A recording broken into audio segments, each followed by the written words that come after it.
Uh-huh. January the 12th, father took Hans to the factory this morning. Hans was so afraid that I accompanied him. Fortunately, father said nothing. I failed to understand why he insisted on bringing him there. January the 13th, father left for the factory with Hans once again this morning. I think he wants to persuade Hans that he could be useful for something.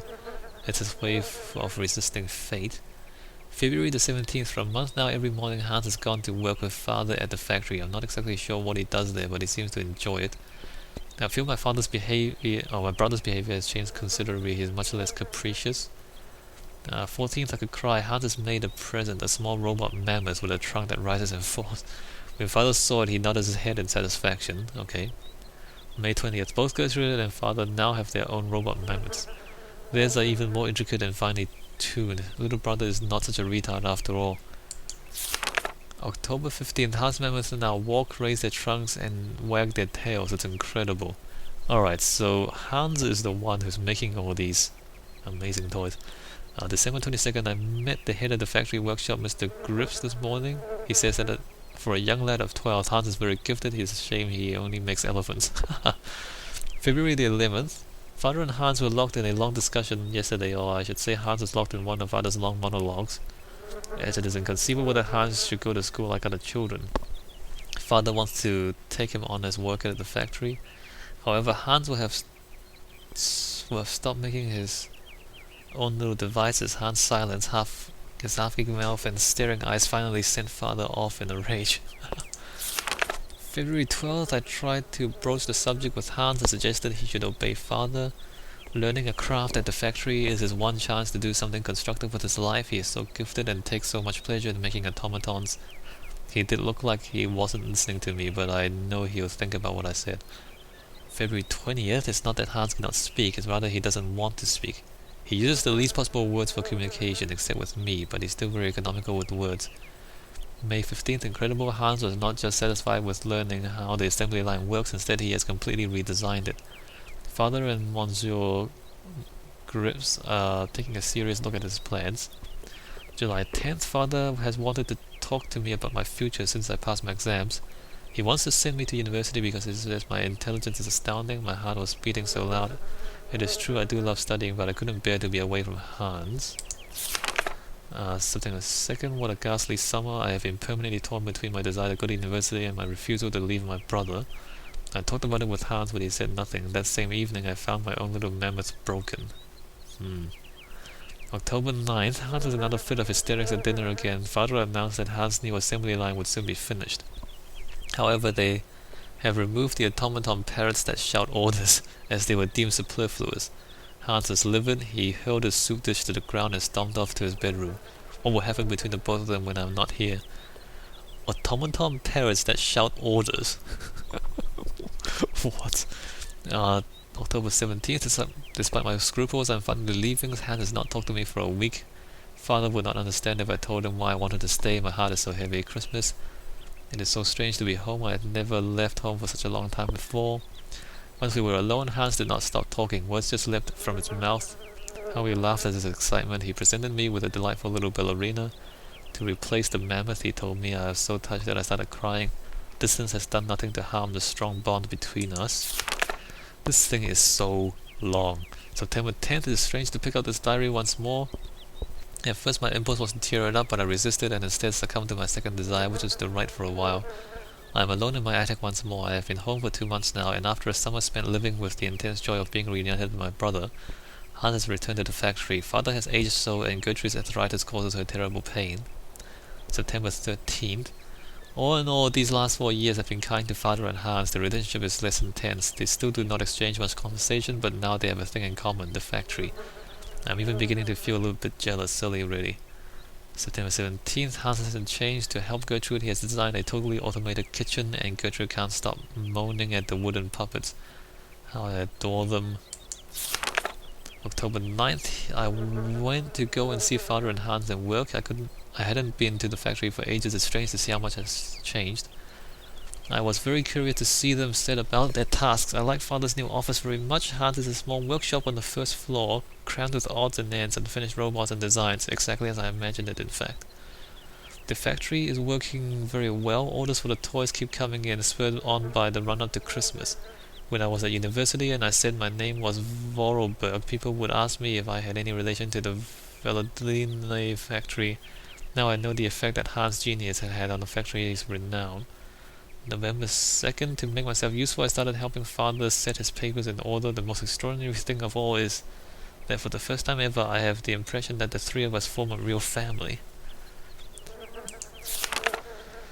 Wow, this diary. Hans never ceases to surprise me. Between home and the factory, his behavior is so very different. In his workshop, he's serious, concentrated, a proper young man who keeps his eye on everything going on, constantly on the move and in control. One has the impression that each single toy is his own infant. At home, he turns back into a child once more and is either moody or a happy-go-lucky buffoon.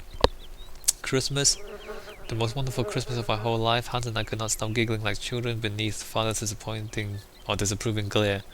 I know that he was only pretending really. Our heart is so full of hope. January 5th, Hans came to see me in my bedroom yesterday evening. I felt terribly awkward, terribly ill at ease. I might have guessed. Hans wants to leave Velodline, the house and the factory. He wants to go traveling. He doesn't know where to or for how long. That's just like him. I was so shocked that I told him his plans were foolish. He left my room without a word, his head bowed.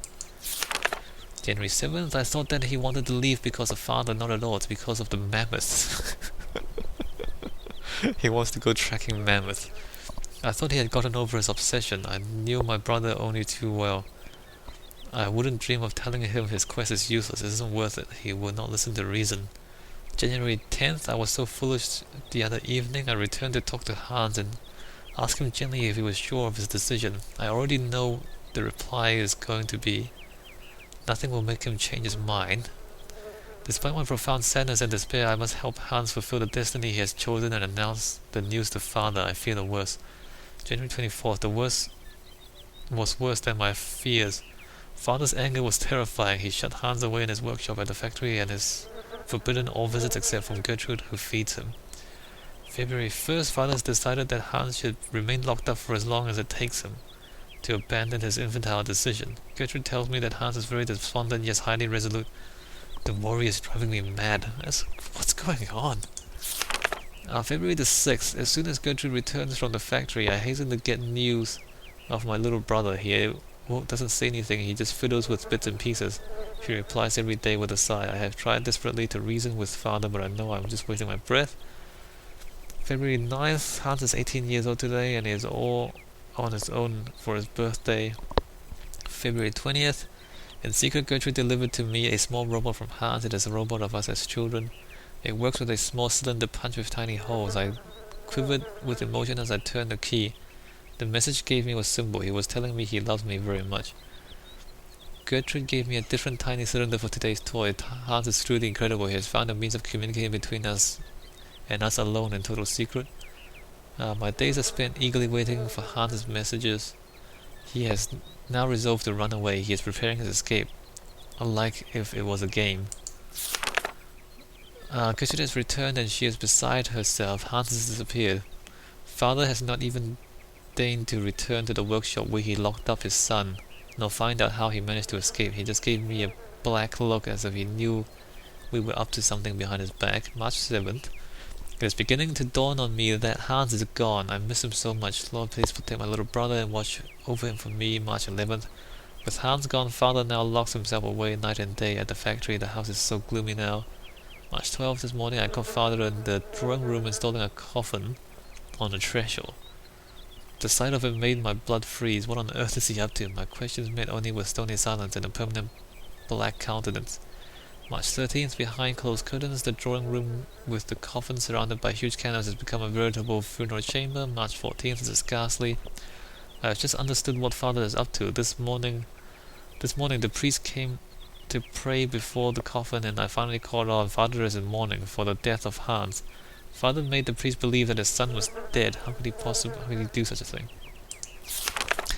This thing is so long. Seriously. March 16th, in the madness occasioned by his grief, my father grows ever more cold and calculating. He contacted his old friend, Dr. Schmo, who duly drew up a bona fide death certificate without even seeing the body. I dare not imagine what yarn he spun.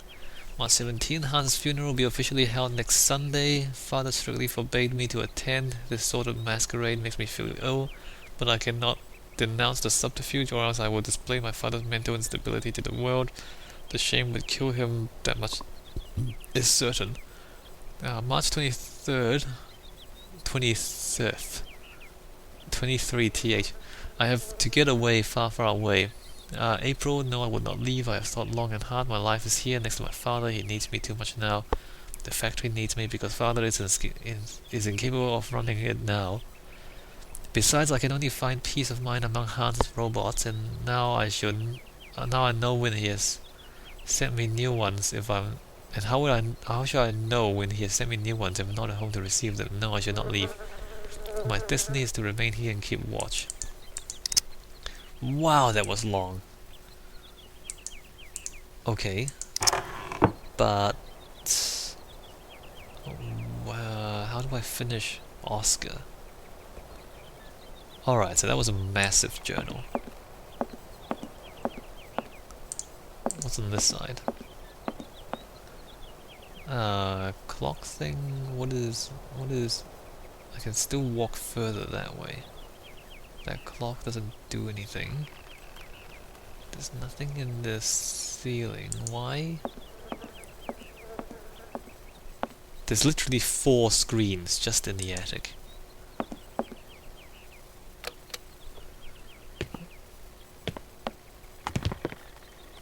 What? Mammoth. You draw mammoths for Momo? Ah, Momo, it's you. You scared me. Momo. Mammoth. Isn't he Hans?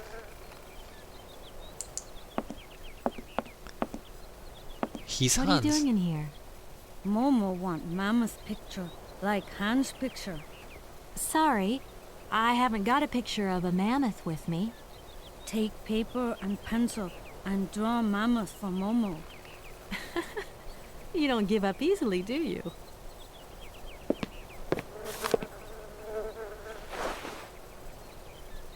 Draw mammoth. It must be fascinating to live in a village full of automatons. Automatons made by hands. Difficult work. When Momo big, he do like hands. Momo friend of automatons. Interesting. You lived with Anna Varlberg, didn't you? Maybe you can tell me a secret or two about how automatons are made. Anna not want Momo in factory. Can you finish Oscar? Tell me, Momo, did you come here a lot with Anna? Mm-hmm. Anna like Momo. Anna like Hans. Anna on journey. Okay. Anna's not dead. Anna's gone to find Hans. What's going to happen to you now that Anna is gone? Momo big now. They want Momo live at inn. Momo don't want. Momo take care of Momo. From what I've seen, you look pretty resourceful. Do you want your gears back? Tell me, Momo, I met someone real interesting in the factory. A kind of robot called Oscar. Now, he told me about a train. Anna didn't tell you where it was going, did she? Train! Train! Choo-choo! Choo-choo! Woo! Momo, it's okay. Okay. Do you know if Anna came here often with Hans? Momo want Mama's picture. Like Hans' picture. I don't have Hans' picture, bro. There's something I'm looking for, but I don't quite know what. I need a clue, anything that might tell me where Hans is. You want to help me, don't you? First, you draw Mama's for Momo. And if I help you, you help me, right? Momo know Kate is kind. Kate draw Mama's for Momo. Then Momo tell Kate secret. You've got a secret? First, draw Mama's for Momo.